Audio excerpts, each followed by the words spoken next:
Welcome back to the Pot of Thrones, continuing coverage of San Diego Comic-Con 2018. I'm Jeff. I'm Jennifer. Yeah. You're so much Jennifer. One Jennifer just can't handle it. 2-time. Uh-huh. Jennifer 2-time. So last time we spoke, we were talking about the magic that is the Hall H line and the Hall H experience. Actually, we talked more about the line. Why don't you talk a little bit about the Hall H experience? What's it like in that room, babe? Oh, well, it's cold. Yay! As a witch's titty. I like witch titties. Do you? Well, apparently I do because they're so cold. They're gross. It was very cold. So like you walk in and it's dark and it's cold and it's exciting and there's thousands of chairs and you're rushing to get to the front. And then you sit down and you just camp out and you watch and you don't move because somebody might steal your chair. Well, if you're in the front of the line like we were, you got a long time to wait before the show starts. It goes by fast because what you do is you just set your stuff down and they're like, all right, I got to get coffee. I got to go pee. Got to go do all these things. And that takes a good hour because you got to wait in all the lines.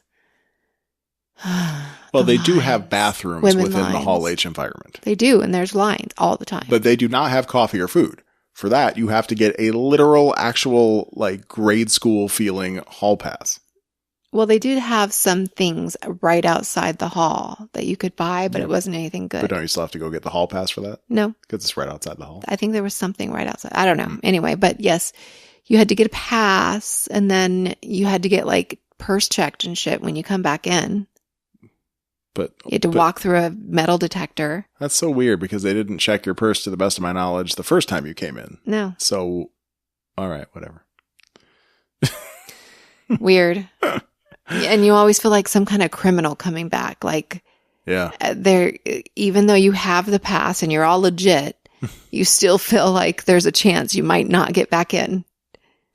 We got full while you were gone. I'm sorry. Right. Well, plus you do have a time limit. You're supposed to be back within 60 minutes or else they give your chair away.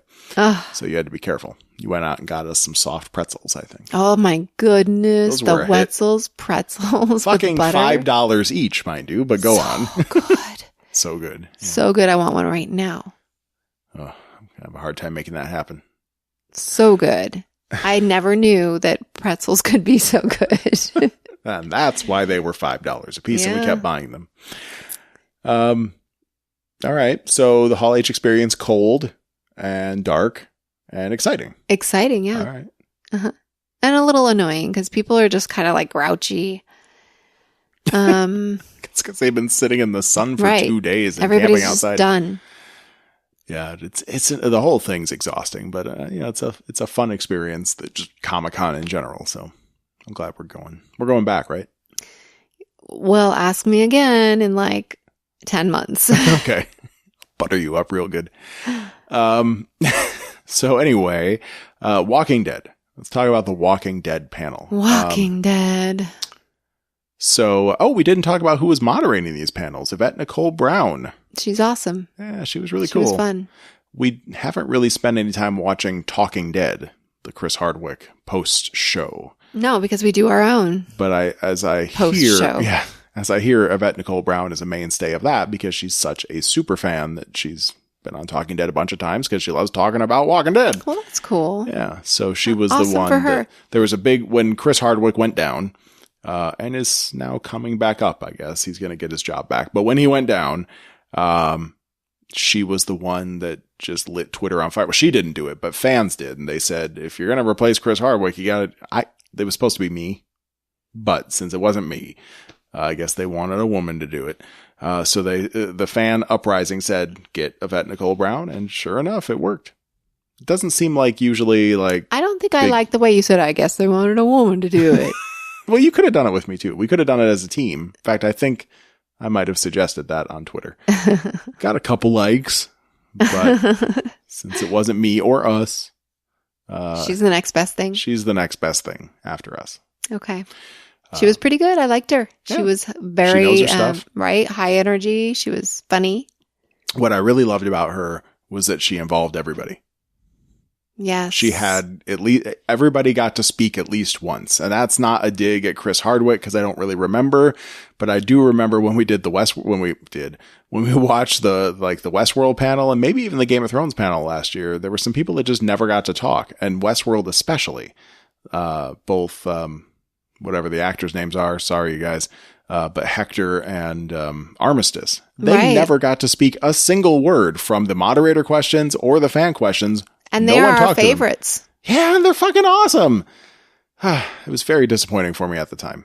Our friend Meshi, she got some good pictures of them, which you can see on potofthrones.com from last year's convention coverage. Yeah. But yeah, but that didn't happen with the Walking Dead stuff this year, so I thought that was great. Yvette Nicole Brown was prepared.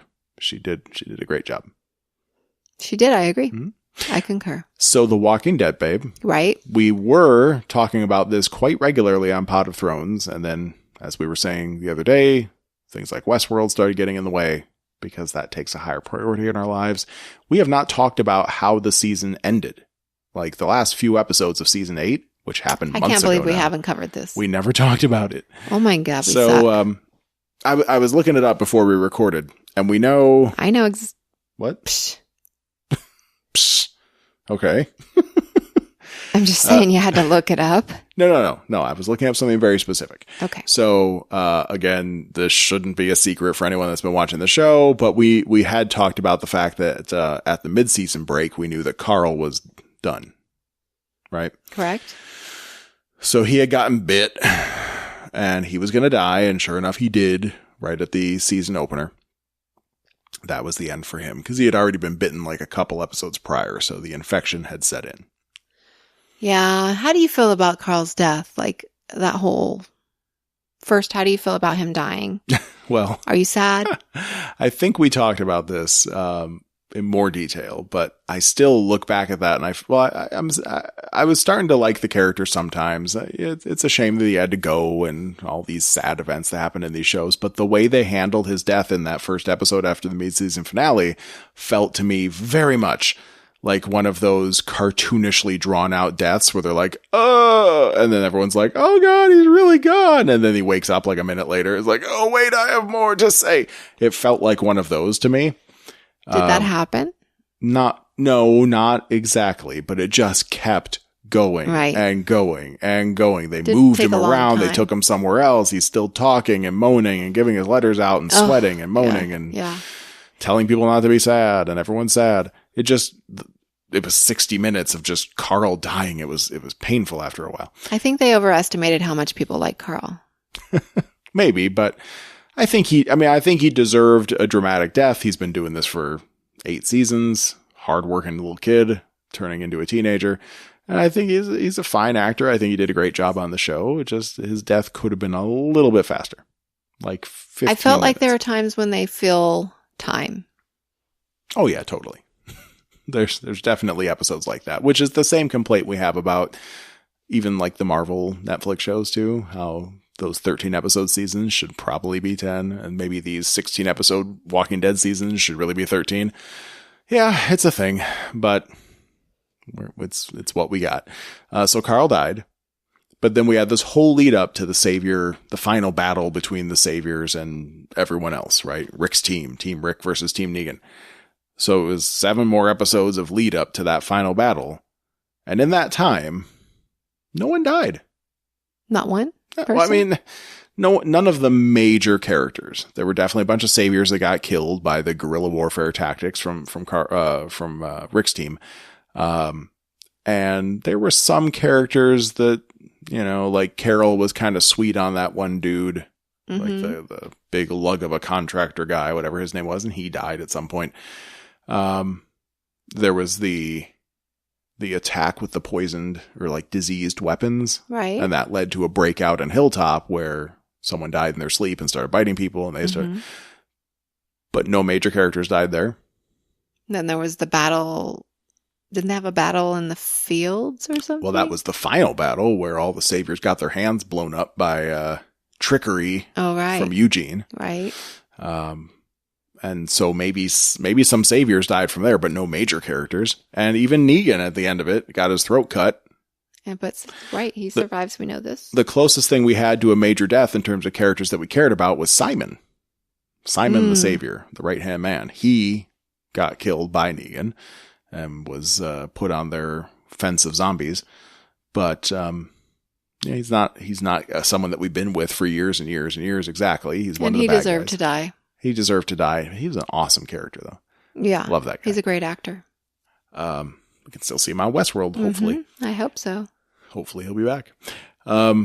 Is he British? I don't think so. Be interesting to hear his real voice. I'm sure it's the same. Probably is, because I feel like his voice in Westworld was the same as his voice in Walking Dead.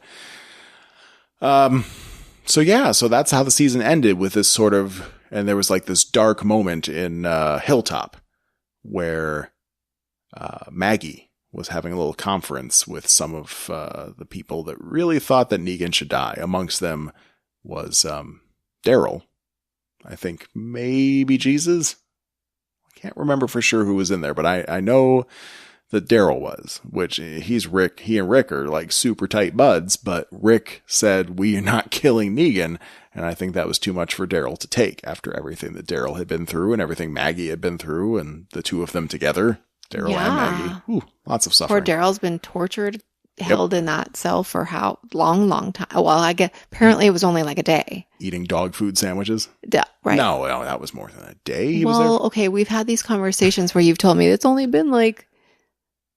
Well, the show is very inconsistent. You could have one episode that spans like 8 days and then 3 episodes that span about 12 hours. It's really hard to tell for sure, but I'm pretty sure Daryl was locked up for a couple weeks at least. He was suffering. Daryl's a tough guy. He's not gonna, if he just has to eat dog food for a couple days. He'll be all right. That's okay. I mean, the dude's gonna eat like possums. He fucking runs over with his motorcycle. So I don't think that was them enough. On the porch.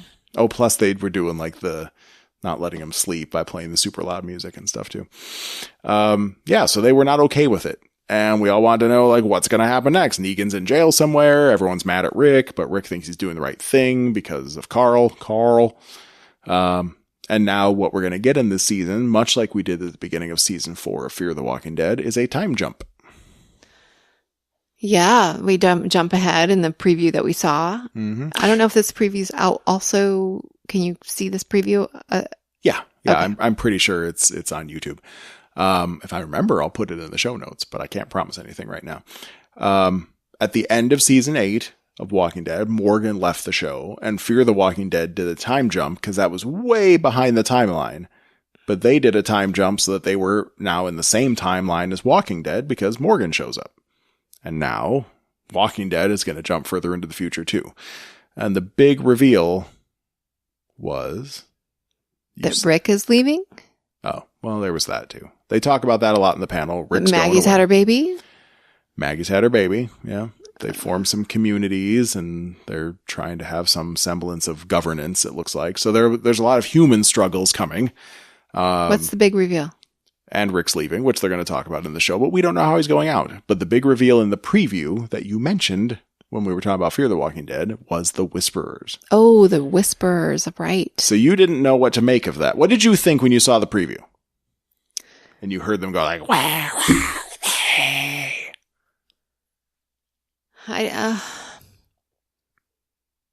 I didn't think about anything. I was just, it didn't like, I thought that maybe it was just a commercial trying to freak me out. You know what I mean? Like they were just. Well, did you think it was talking zombies? Well, of course not, because zombies can't talk. I mean, I did, but then I was like, no, that can't be. It's got to be something else. Yeah. And I've spent time reading Walking Dead lore because I'm a jerk that way. So as soon as it showed up, I knew what it was because people have been speculating in the fan communities of like, what's the big bad or the big event going to be in this season? And actually it looks like they're setting up for 2. There's like a New World Order group that I think we saw their symbol of like these 3 rings interconnected. I can't remember what they're called off the top of my head, but it looks like what we're really gearing up for here is the Whisperers, which is probably going to last at least a couple seasons, if I had to guess. So, right. Which do we talk about what that is? The Whisperers? Okay. So, if you go watch the preview and you don't know what's going on, the basics in Walking Dead lore, and maybe it's better to just hear this little bit as sort of a taster, as a little appetizer, rather than going and reading the whole plot from the comic books. Or maybe you shouldn't say it. Might all right. spoil it. Well, skip ahead like a minute and a half if you don't want to hear this. All right, go. The Whisperers are humans that wear skins of zombies and then walk around, shambling around, hide in their packs so that no one sees them coming. But they have their own little secret communities, and they speak like the zombies do, so that the zombies don't know what they're up to and don't recognize them as being infiltrators in their packs. There. Right, so it's pretty much like everybody's always done, except now you have a suit instead of just blood rubbing. You have to cover blood, yourself. Yeah, right. It's disgusting. These This is are still slightly disgusting. It's slightly less disgusting. I'd rather wear like a leather suit, a human leather suit, than cover myself in gore and poop all the time. You know there's poop in there. Come Well, on, if you go in their gut a area. zombie? Yeah, I mean, come on. Don't use their guts. They're leaking everywhere. Okay, so that's the big thing that's coming up in this season 9 of Walking Dead, which I think they're timing to start when the Fear the Walking Dead season I feel like 4 it was ends. October 12th. Yeah, that sounds right. Sometime in October. So Fear the Walking Dead will end, and then Walking Dead will start, and we'll get our next time jump into the future of this fucked up zombie world. And there's going to be all sorts of drama, and then Rick's leaving. We don't know if he's leaving alive or dead, but we know he's out. That's Too bad we can't figure out any stats of how many people are dead in the world now. You know? Wouldn't that be cool to know? That would require satellites. Government. A government, yeah, information. It'd be interesting, but I'm guessing it's like, half, at least. Oh, God. Way more than 75%? half. I'd have to guess at least 90% of the world died. Wouldn't that be nice? Well, except for the zombie part, yeah. Well, we'll find a way. Okay. We'll find a way. There you go. You heard it here first. Humans always we'll find do. a way. Mm-hmm. All right. Anything else? Any last thoughts about Walking Dead? Or should we let them hear the panel? No, let's let them listen. All right. Here you go. Here comes the panel. It's going to cut out when they show us the preview, and then it comes right back. Enjoy. Miss Yvette Nicole Brown.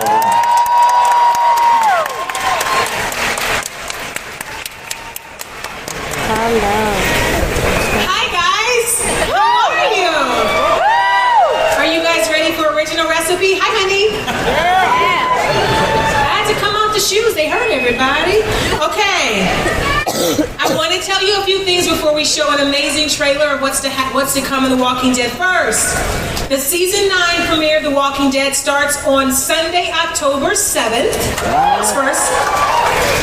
Greg Nicotero, the wonderful one you just saw here, directs the season 9 premiere, which is written by the new showrunner, Angela Kang. We're going to meet her in a second. Yes?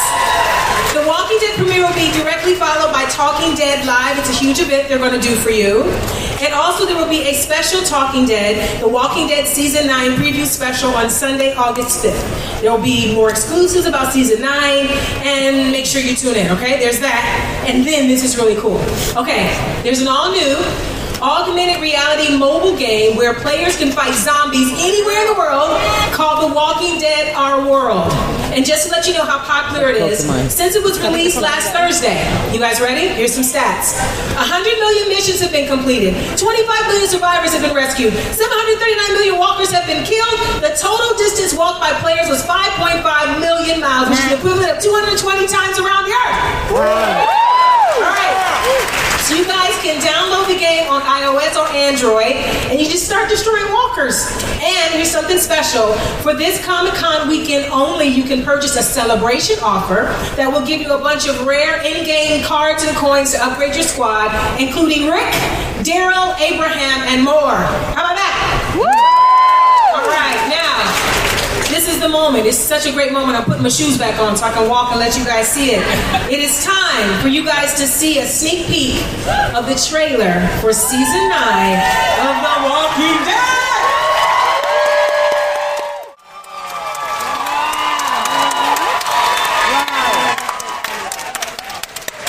Oh my God, you guys. much to talk about. Let me bring out these wonderful people. First, I'm going to bring out, you guys lined up? Yes? Okay, I know, right? Okay, first I'm going to bring out EP and showrunner Angela Kang. You're going to love her dress. There she is. Hi, Angela. Grand Poobah, Scott and Gimble. Master of all things, Robert Kirkman. EP, Dave Alford. The wonderful EP and director, Greg and Cordero. The lovely and smart Gail Ann Hurd, also an EP. I don't know if you guys like this guy. He plays Rick Grimes. His name is Andrew Lincoln. How many of you are into that sort of thing?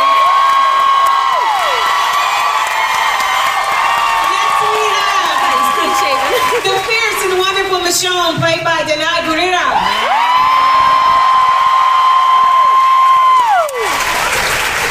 Come on, Danai!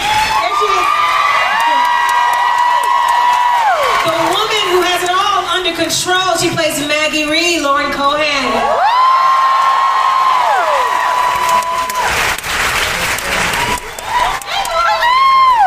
This guy's kind of behind bars right now. Let's bring out Negan, Jeffrey Dean Morgan.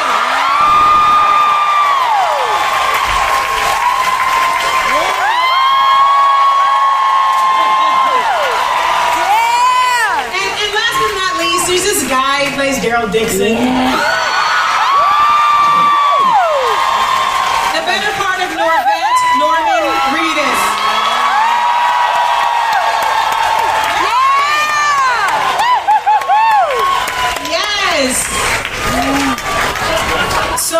So Norman, you just didn't wear the poncho that you told me you were going to wear? I wore it on Conan. All right. He has a great poncho. You guys look for it on Conan. Okay. Hi, everybody. Okay, I want to start with the wonderful new showrunner this year, Angela Kang. Hi, Pumpkin. Hi. You've been with The Walking Dead since the very beginning. So what does it feel like now to step out front and be the showrunner? First of all, I'm a little overwhelmed right now. That's all. So it feels great. I've been with the show since the 7th episode in the 2nd season. I was a huge fan of the first season of the show. I was watching it, week to week when I was on another show called Terriers, which was short-lived, but it's a great show. But I read that script before it even became a show. I read every issue of the comic that had come out, and when my manager asked when Terriers didn't come back, what would be your dream job? I was like, Walking Dead. Like, do anything you can do to get me on Walking Dead. And I'm so fortunate that I've been able to be here. I love this show so much, and it's so much fun to work with this cast and this crew, and it's just everyone has enjoyed you greatly, dear. I have to let you know I've heard some things, and they just love you. Yes, they do. Gail, what is it like for you to see Angela step in this year as showrunner? It really is. We sort of, all of us have grown up together, and watching Angela thrive.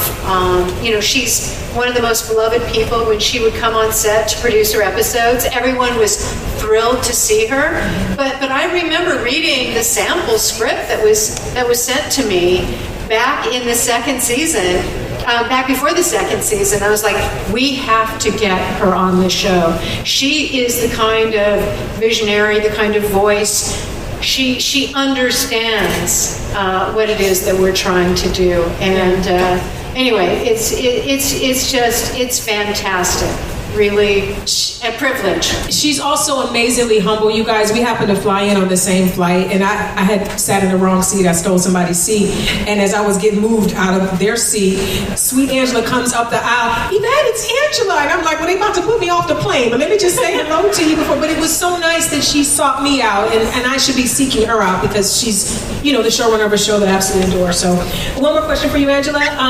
We saw Maggie holding a baby, so we can assume there's there's a time jump now. It finally happened. What does that mean for the story going forward? Yeah, well, Maggie's been pregnant for at least 12 years. At least 12 years since she finally had the baby. It's been, we are starting with a time jump. Yep. Doing service to the great time jump that's in the comics. We're playing with time this season. It's really cool to jump forward in the story because we get to see where these characters are at. It's been a little while since the war ended, so they get to kind of start off in a different emotional place. You see that they're really building for the future, and you get to see the world in a way that we haven't seen before. In the trailer, you see that we've got a lot of horses and wagons, a lot of hand weapons. Gas is degraded, the roads are crumbling, and it just allows them to have different responses to it. A whole nother set of challenges out in the world as nature is kind of taking back. Yeah. Andy Lincoln. First, I would like to say that I really love your summer cut. Thank you very much. You look very handsome. How would you compare season 8 Rick to the Rick that we will encounter in season 9? Well, yeah, he's had, he's been through a lot of stresses and strains. He's had a tough time. And so he's got a tough haircut. It's amazing.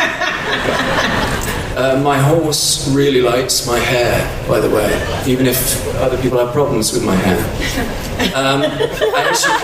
I actually cut my hair, not by mistake, but it was Matt Goodwin came into the into the makeup and just said, "Oh, you look really handsome."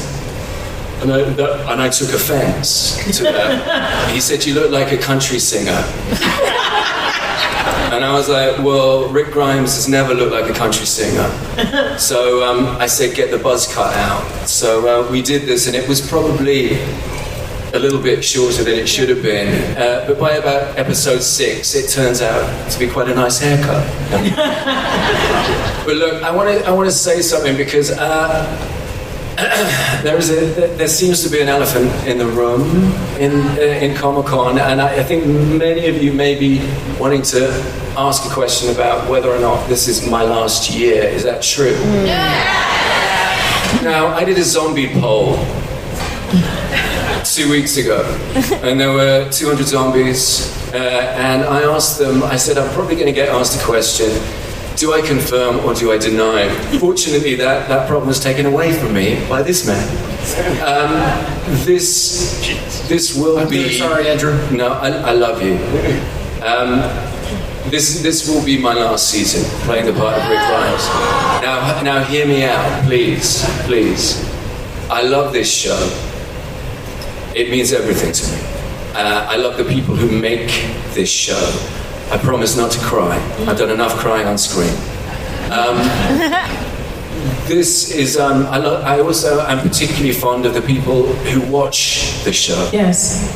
You people, and this has been the most extraordinary, amazing, and beautiful experience of my career, and made largely because of you guys and the relationship we have here with you and with you in this room and also in rooms across America and the rest of the world. So I just want to thank you, and I don't want this to turn into an Oscar acceptance speech or an obituary. This is not the point of it. What I want to do is, as you've seen the trailer, we're deeply, deeply proud of the work that we've done this season. I think Angela is astonishing and leading with such class and a light deftness of touch. And it's enabling us as actors to really breathe and deepen the relationships on screen, which we're sort of... I'm talking too much, aren't I? No, you're not. Am I talking too much? No. Yeah.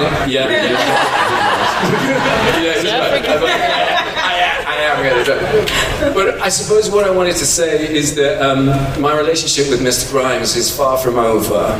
Yeah. And a sort of large part of me will always be a machete-wielding, Stetson-wearing, zombie-slaying sheriff's deputy from London, England. Yes. And you know, But what a thing, guys. What a thing. I'm really, really, really excited about this season.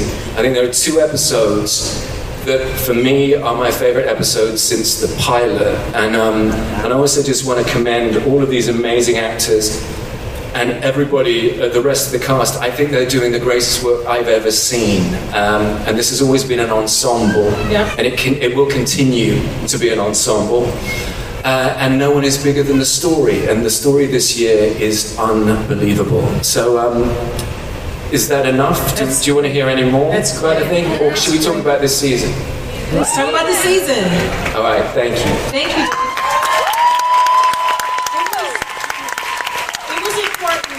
We had a little powwow, some of us, yesterday, about what we wanted this to be for you guys and what we wanted this to be for you guys. We wanted to be a love fest. We wanted to be a celebration of everything that you guys have created, everything that we love about what they've created. So even though we lose people every year, and this is a huge loss for us as fans, guys, let's just love on what we have left and what is to come. So let's give a round of applause to these wonderful people.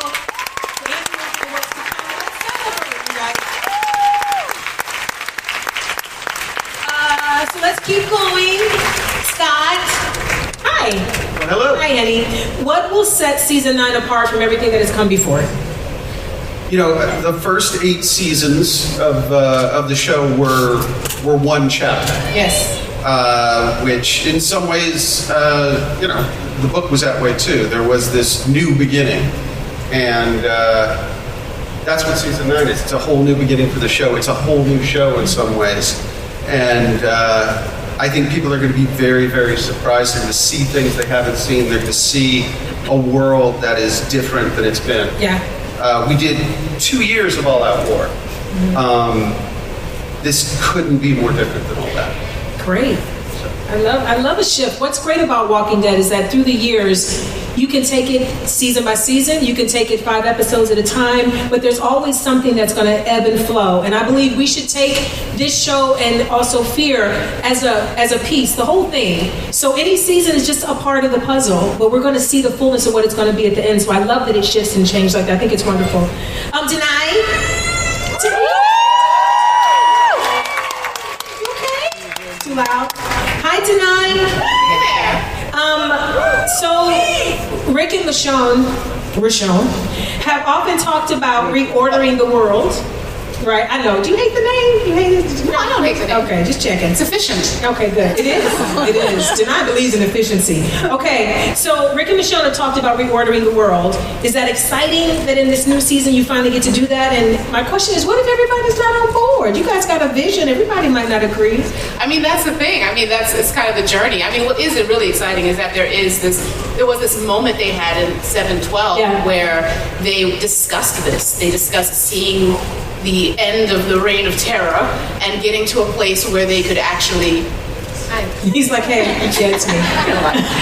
You know, you go strong. And actually getting to a place where we could try to bring civilization back, try to bring order, try to bring people back to community and connection and growth. And so it's really kind of this moment that they've worked for, and then Carl really solidified it. Yes, he did. He said about how we do that and how there has to be something after. Mm-hmm. And of course exacting a vision comes with many consequences. So you see the sort of the byproduct of trying to exact something and lead people towards something when maybe they're not ready. Maybe they're not ready. And maybe they're on different pages about how that happens and how it goes down. And so definitely we see the complications. They're like teaming up, and they're like, you go that way and handle that, I'll handle this, and it's exciting. It's like you're seeing things grow, and when things are working, it's working beautifully, and then when folks are not on the same page, there's going to be severe conflict. Yeah. So there's it's actually it's really dynamic. I think it's really awesome what Angela has put together narratively around that. Yeah. Around how do you rebuild a world? How do you re-civilize a community of people and bring back things that you're like, oh God, how did they create a constitution? How did how did they create a charter? How were laws put down? Mm-hmm. What was the foundation of what we just take for granted now? Yeah. And so kind of like navigating through that has been a really kind of cool process. But of course, not everybody wants to be civilized. Oh. So ... Spoiler alert. Hi, Norman. It looked like they love you, Norman. Love you too. It's really bright up here. I knew they would come out at some point. It looked like Daryl had a lot to say in the trailer. Has he finally found his voice this season? What happened? Yeah, I haven't said much lately, but this season for sure has got a lot to say. Yeah, he's he's that kind of character that has always had that fight or flight sort of attitude, and always felt like his back was up against the wall. So this year, it's a wiser voice. Yeah. If you take somebody that has, street smarts, and you give them time and maturity, they make decisions that'll make you think twice. It's like Solomon cutting a baby in half. He was like, this is for you to figure out. So a lot of that has to do with Daryl and Rick's relationship this year. Yeah, I mean, I've got really good stuff. All of us have really good stuff this year. I mean, Angela's been my favorite writer since she first came on the show. I've told everybody that, but she's really leading us in a direction that's brand new. I mean, it feels like a freaking Western this year. It's great. Yeah. Daryl's one of the few characters that we've seen that was not in the graphic novels. Yes. So where some people have like a blueprint as to how to create the character or be the character, you kind of came in without that. How did Daryl come to be? How was his disposition chosen, his personality? How did that come to be? Well, I mean, wow. Right from the first season, I remember Frank Darabont, I said, hey, about this scene, should I do something like this? And he was like, you do Daryl. Like, I hired you to be Daryl, Daryl, do Daryl. And it was such a gift, to be able to mold something in that direction. And then as the seasons progressed, he went in this direction and that direction. But you ever see that, what's that Willem Dafoe? You, Greg, you'll know. That movie that Willem Dafoe's in, that Catherine Bigelow directed way back? No. I can't remember the name of this movie, but there's a great line with Willem Dafoe. And, I mean, they're talking about a girl, but he's like, yeah, the door was wide open. I kind of feel like that with this character. Right? I mean, I've been begging to be in the book forever, but that's never going to happen, Kirkman. He just has to be in the novel. He just has to get to be in the graphic novels. Yeah. So? We'll see. What? Probably not. Probably not. Yeah, I know. I offered to wash your car and everything. Not after that crack about Angela being the best ever. Sorry. I happen to agree, but it still doesn't feel good. I apologize. But I kind of like the freedom to have the door wide open. Okay. It's been great. Yeah. It's awesome. Awesome. Hi, Lauren. Hi.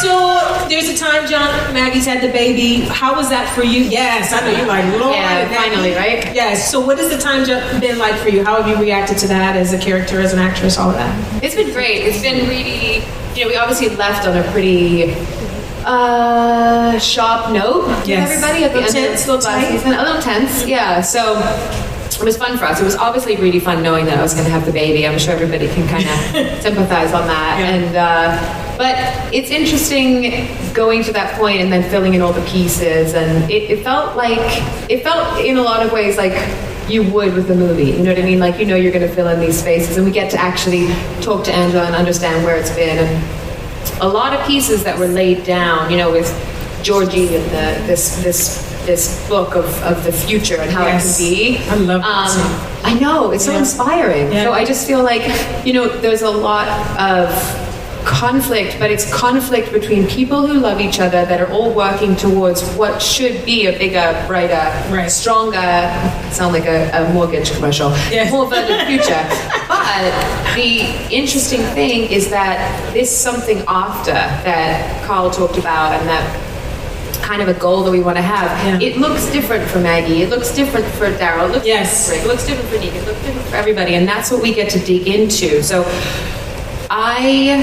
Maggie really wants to want all of those things. Right. And I want it to be peaceful, and I want this to just be a positive time of growth and rebirth. But people are people, and my child has no father. Yeah. And the person responsible, he's right next to you, is a friend of mine. Right next to you, but he's not a friend of mine. No, he's not. Yes. No, he's not. Speaking of that, you know, they say time heals all wounds.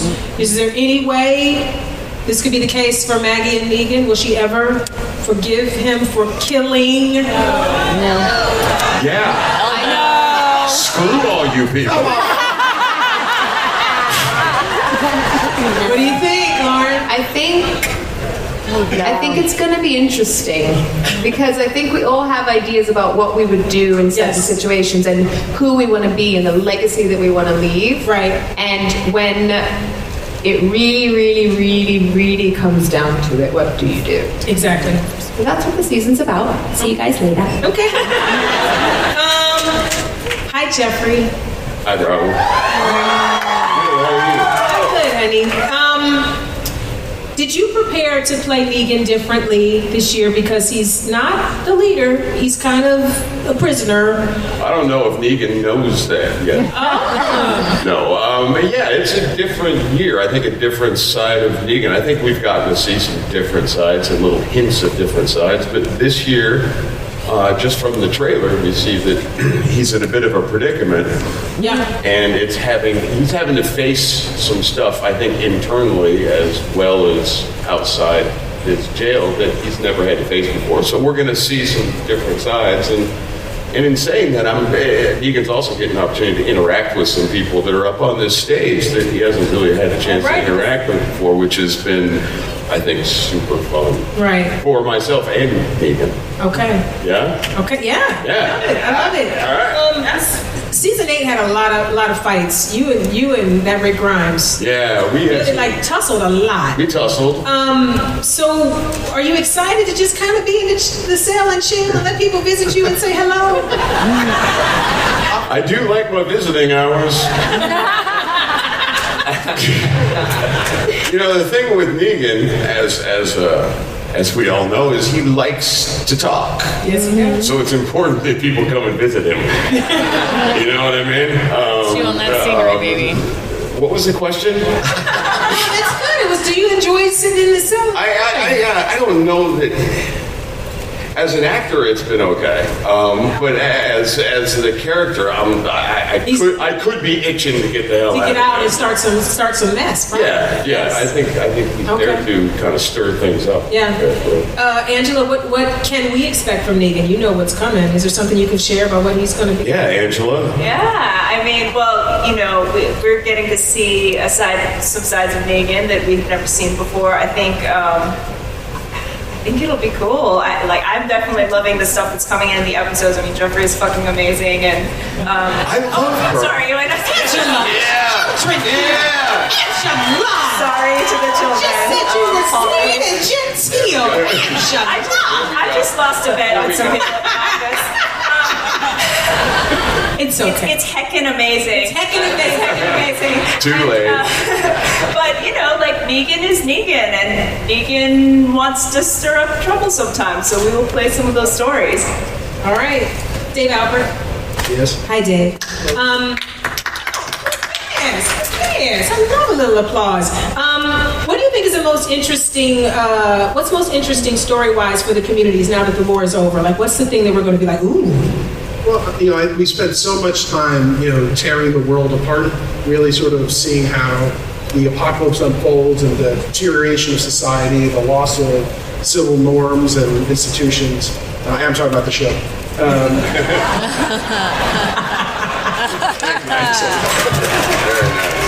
Nicely done.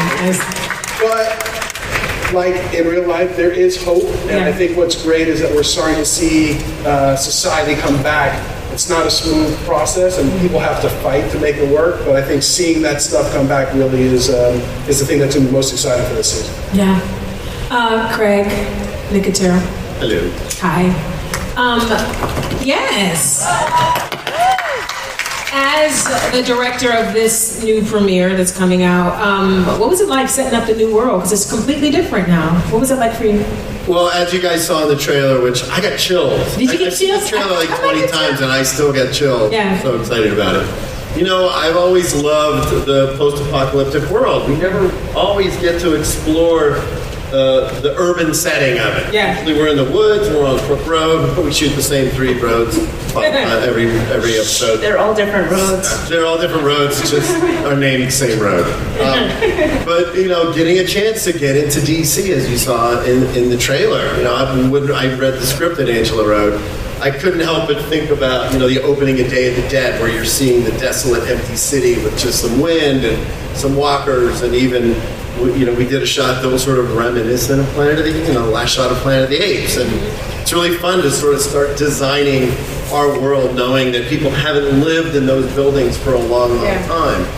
To me, that's one of the exciting things. You know, Jeff Shane, our production designer, has done an amazing job of sort of realizing what this future world looks like.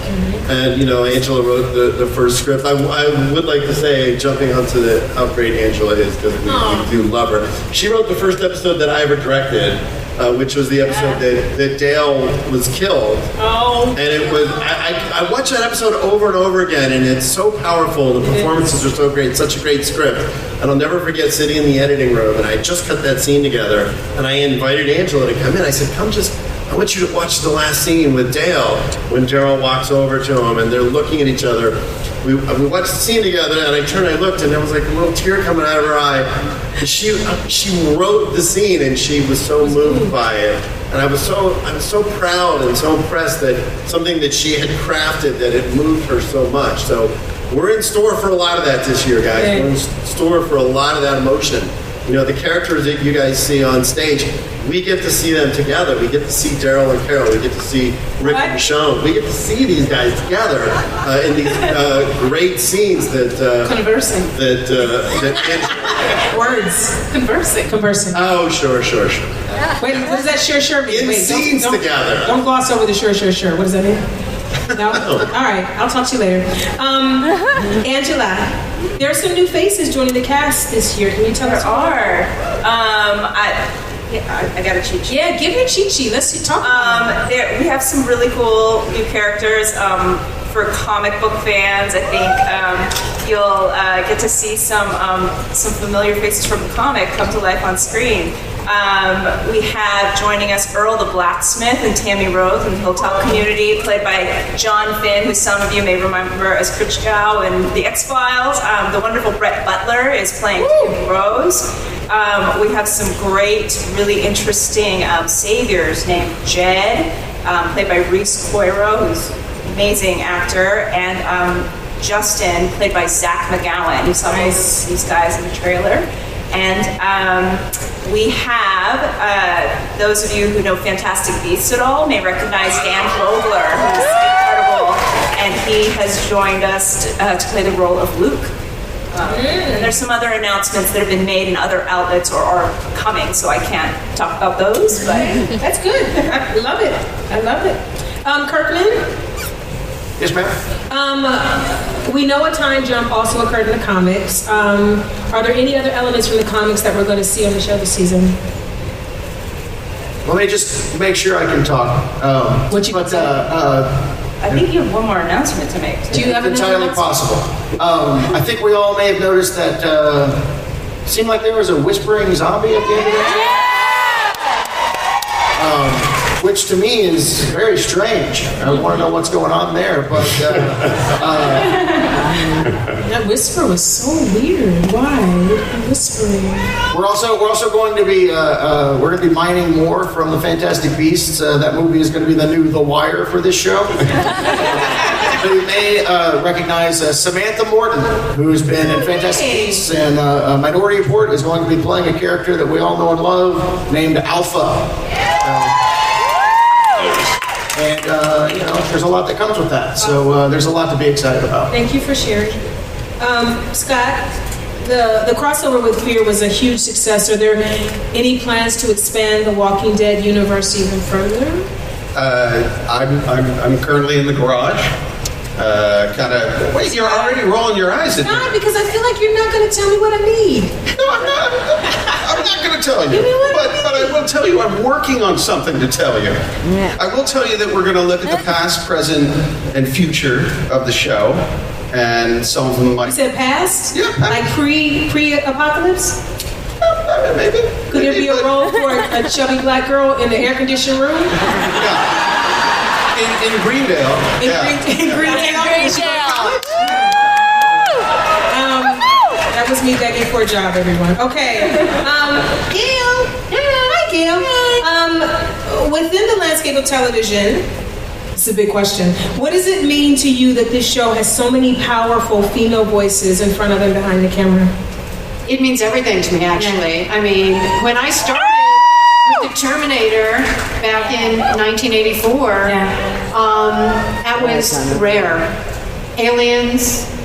And it took a while for the rest of the industry to catch up. Right. And I think that even back at the beginning of The Walking Dead, following what Mr. Kirkman created, this has been a special universe with powerful women characters on screen, and watching them grow and realizing that they're fully rounded characters. They are not caricatures.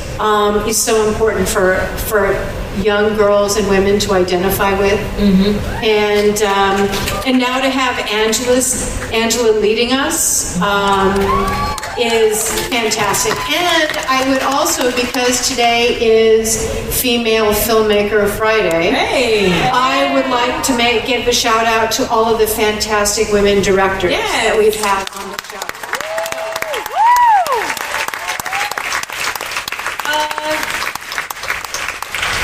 Tonight. Yes, ma'am. Hi, Pumpkin. You and Andy look like badasses taking out walkers while riding on those horses. Was it easy getting back in the saddle? No. I did learn in season 4. Yeah. And then my horse was ripped away from me by walkers. But so it was really just one episode where I rode, and I haven't really ridden since. And then it was like, come on back to Georgia and get back in the saddle. And it's a process. Like I was really like learning all over again. I can't speak for everybody. We all had our own process. I mean, Andy's really, really good on horses. That's not true. You're pretty good. I think I'm one There's of times you look like the Marlboro Man. And his horse was it's the power of pretend. I mean, I think what the camera wasn't even rolling though.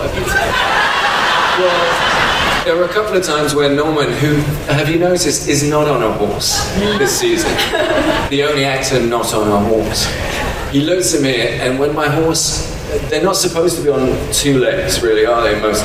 No. Mine was. Just like, and even Norman was like, dude, get off the horse. What are you doing? But yeah, the thing is, I think I'm a rider that thinks he's actually better than he really is, and the horse knows. That's kind of my style. You got her there. I mean, she was misbehaving, and then she started to work with you. But initially, she was not happy. You're really badass. You look so much cooler. No, I've got this weird. No, she does. Yeah, she does. My horse is called Sunday, and he happens to be really tall. So that's why it is. He's really long-legged, but he's actually not that. He doesn't like to move too fast. Like he likes to kind of take his time. Yeah, like a Sunday. Yeah. Exactly. Like Sunday, it's not Sunday. Okay, it's not Sunday. Okay, it's Monday. You gotta. Yeah. But he gets there eventually. But it's just the height. It's just this. It is so cool being on horseback, I have to say. It's Cowboys and Zombies this year. And it's sort of the show that I always thought we would get to as well, from the pilot. And there's just something intrinsically cool about being on horseback, even if you can't ride. Until you have to do take 2, and then all the horses have to go all the way back to the beginning. Yeah. In the first episode, we had 18 horses, 14 characters, carts, everything that you could imagine, and we would do one take, and it would take 4 or 5 minutes for the horses to go through the shot, and then we'd say cut, all right, let's do it again, and then the horses would poop all through the set, right back, and you have people running out because there's not supposed to be poop in the set. Then they got to go all the way back to the top and then start over again. So our first episode was a big learning curve. about the horses. Working with horses. Yeah. But the beauty of it is it's kind of like that thing where you think we have to go back in time. Like there's no way to remodernize it. Yeah, there's no forward. So it's kind of like happening on set and how we had to work with our horses too. Like we kind of had to do things a much slower way because now they had a stake in our story. Right. There's a really cool aspect in the first script where if you think about technology and you think about what you need to survive, things that are antiquated, like in the trailer, you see them bringing that covered wagon down the steps. That covered wagon is gold now. You know, any relics that they might find in a museum are actually more valuable than guns because those are the tools that ancient man used to survive. So the idea that our people now have to go back in time to find these tools that were used by ancient civilizations to survive. It's an awesome idea. Yeah. Speaking of writing things, it's the worst segue ever. Andy, there's a scene in the trailer that shows Rick on the back of Daryl's bike. I wanted to know, is Norman a considerate driver? I wanted to be the other way around, so I was on his lap. And I wanted them to play Madonna, You Take My... No, what's our song? Crazy for you. Crazy for you. And unfortunately, I didn't have long enough flowing locks for the sort of wind machine. We had one take like that, actually. Yeah. Norman is not the greatest rider. Talk about the thing that sounds like Ely. Oh, but the wheelie that you did. Oh yeah, tell me about this. Well, I'm on the back, and I chose to do it like this because I didn't want to put my arms around it. Because I just thought it might just be a bit too much for the bromance, you know what I mean? So I put my hands behind like this.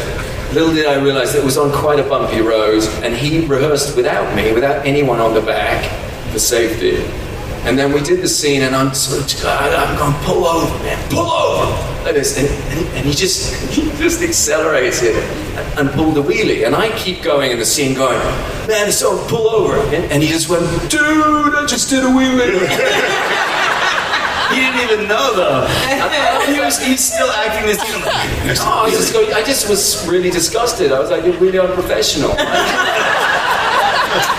This is gold we've got going on here, and you're dude, I'm gonna be in so much trouble. And Norman called me like 5 minutes later. I just pulled a wheelie. I think I'm in trouble. I'm like, did it look good? He said, yeah. Like, great, man, it's perfect. So cool. By the way, he texted me to say like, dude, I pulled a wheelie. It's so heckin' awesome. He called me too. He called everyone.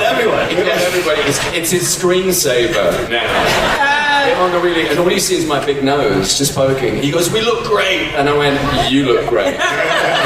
On the wheelie. It was. I will say that on Ride this year, Andrew Lincoln can ride a motorcycle.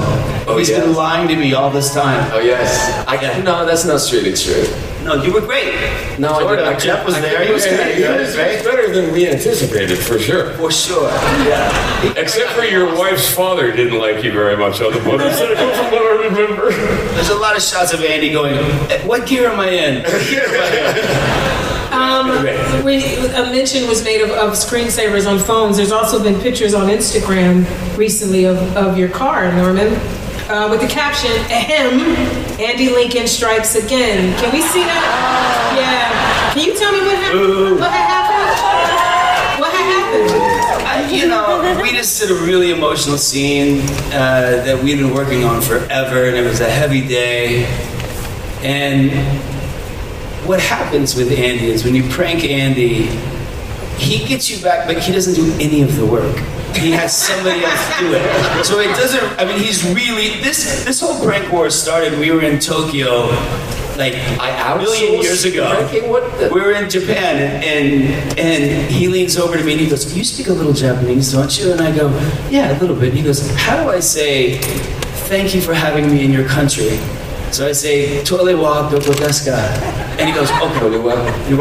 He goes, "Toilet wa doko desu ka?" Which means, where's the toilet? Right? Live television in Japan. That's where it started. And it's been a war ever since. And his last prank, he gets somebody else to toilet paper my car. I mean, like, listen. I'm winning the war. You know that? No, you're not. Remember? Because he was going on about this muscle car that's so cool. So cool. And he just wants to be John Wick of the apocalypse. Yeah. But he was going on about this thing, and he was arriving that day, and yeah, he was doing an emotional scene, and to be fair, he was amazing. But then he pushed it a little bit too far, and he said, "Did you see what I did?" I said, "What are you talking about?" He said, "Did you see? I did the smile cry." I said to him, "Norman, that doesn't exist. There is no such thing in this world as that." He said, "I did it." It was awesome. You'll see. Smile cry. And so I got lovely Landon, to do. I did pay somebody a little bit of per diems to do that, and I was on set watching him do this amazing acting, and he kept sending me pictures. I went, "A few more, just a bit more, wrap it more," and eventually he got back. I can't remember what I was going to say. I can't remember. I think it's really great that you get someone else to do it because you're like innocently on set. We're all that's exactly what I was saying. I was too busy to cheap. And we're all like, what the hell? Because it's all wrapped up like, and he was, you were. Yeah, everyone left. They were going home, and I'm still cleaning up toilet paper. That's true. And he's home. And that's right. That's why I sent that picture to them, and I said, "This is what you get when you smile, cry." It was awesome. You'll see it. You'll love it. It's great. We're going to open it up for questions. I want to make right. Hey! What's your name? My name's Josh. Hi, Josh. What do you got? Question for Dana Gurira. And my question is, since you branched out to stage plays, what is your strategy for drafting and directing your new stage plays while still working on this show? Oh, I was thanks for your question. I was writing plays actually before the show.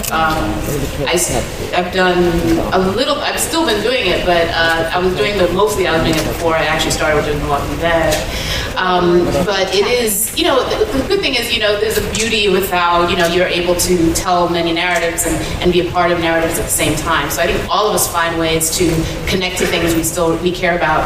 And there's, hiatus times, and there's times where beauty of an ensemble is we shoulder things at different times with each other, and so I've been able to definitely be connected to the work I do with the stage. I don't direct theater, and that's allowed me to actually beautifully. A few years ago, I was able to see my play happen in New York while I was chasing walkers in Atlanta because I'm not a director of theater, but yeah, so it's been very beautiful on behalf of like the producers. Got a shout out to Tom Luce, got a shout out to Scott Gimple. They really helped me be able to go to New York and handle my work on the stage and do the work here. So it's a team effort. Thank you for your question. Before we go to the next question, Gail, you wanted to share something about something that's happening quickly? Yes. All of you, if you haven't been to Dead Quarters, you have to check it out. I mean, you can learn how to work with the bow with Stephen Ho, who teaches everyone on The Walking Dead swords and katanas and bow staffs. And it is next to the Hilton gas lamp. It's called South Park. So South Park meets The Walking Dead and Fear the Walking Dead. So get over there. Dead Quarters, you guys. Well, listen. When it comes to flair, yes, girl, what's your name? Hi, I'm the Button Lady. Button Lady. Yes, give it to us. Hello, Yvette Nicole Brown. Do you have a notebook? It's in the bag. I do have my notebook. It's in the bag. I adore you. Let's go. What's the question? Wait, why do they call you the Button Lady? Why would they do that? I don't know. My friend Elena has an autograph ticket, and she's going to bring you guys some presents. Ooh. My question's for Andy. Hi, Andy. Hi, butt lady. You have a fantastic chin. That just had to be said. That is the best compliment. I have a fantastic chin? Chin. You've never heard that. It's the first time. That's very weird. First chin. That's a good chin. It's pretty great. Thank you very You told much us a bunch for of that things compliment about my chin. You've told us a bunch of things that you're going to miss as you move on. And when Rick leaves the show as a character, however he leaves, I'm not asking, what do you think Rick might miss the most? That's very, Michonne.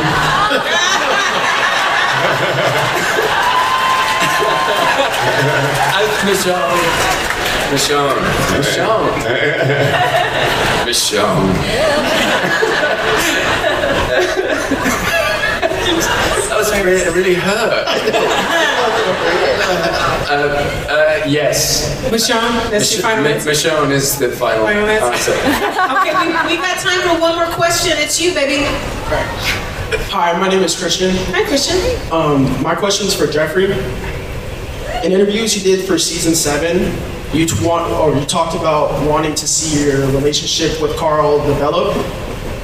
Yeah, that worked out. Yeah, we know that. My question is, how do you feel about how the relationship developed and how it ended? Abruptly. I mean, look, there was a whole storyline that Kirkman wrote that I was excited to play, and it didn't pan out that way. So it ended a little bit abruptly, as things do on this show. Yeah. You know, sometimes we don't know what's going to happen. It's what keeps us on our toes. Right. Look, I hope that there is something. I think that relationship brought out something in both characters that we don't see in any other way, and I hope that we find a way for those kind of feelings those character traits that Carl brought out in Negan. I hope they're brought out some other way. Does that make sense? Because I think that was a lot in humanizing Negan in particular. Yeah, I don't know what else to say. He's dead, dude. Stay tuned. You know, I want one more question from the audience. Anybody got one more? Get up here. Safety second, kindness first. Oh, yeah. Hey. Hey. Button Man. How's it going? Good. What's your question? Question real quick. Possibility of, our thoughts anyways, on Breaking Bad being a prequel to the... It's 100% true. Let's get another question. It became canon. Right. It became canon. Totally real. All right, one more. Oh, it's Michonne. Yes. Rick? Go ahead, honey. All right, I just wanted to say how much this show means to me. Oh, honey. And obviously, Rochelle. Let's jump in here. We met because of this show. Yes. For those who didn't know. I knew that. And I have my own question. He has a question, and my question is, we always get spoiled on awful things, and I just wanted to know if you guys could possibly spoil. Are we going to get Rashawn Jr. or not? And get yours in quick, because we're running out of time, Brand. Go ahead. Questions for Andy. First of all, thanks for dedicating like 10 years of your life. Yeah.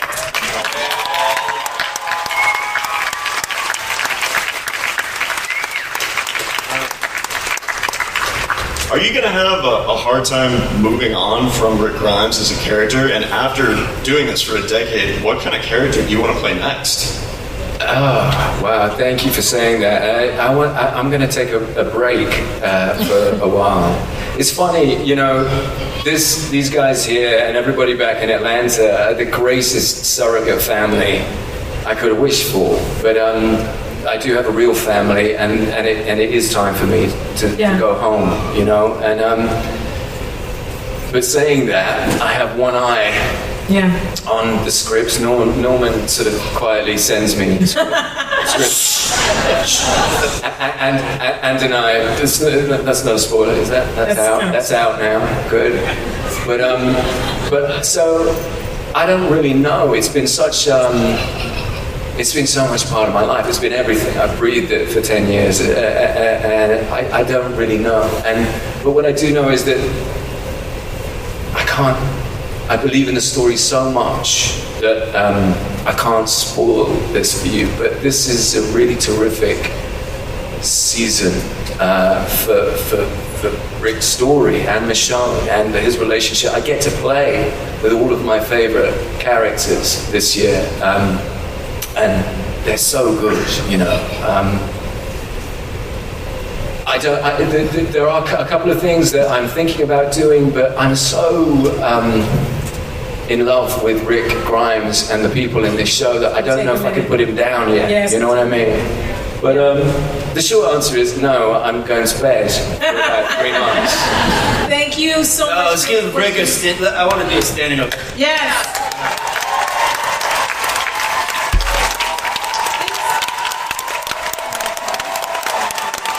This show from the beginning has been just a love fest. Again, these people, all of us that love the show, everything that you brought, Andy, thank you. And everyone that's crossed the path of this show has left something wonderful for us. I want to also say a hello to Melissa McBride. Unfortunately, she couldn't be here with us today, but we want to send her love, and she's here in spirit.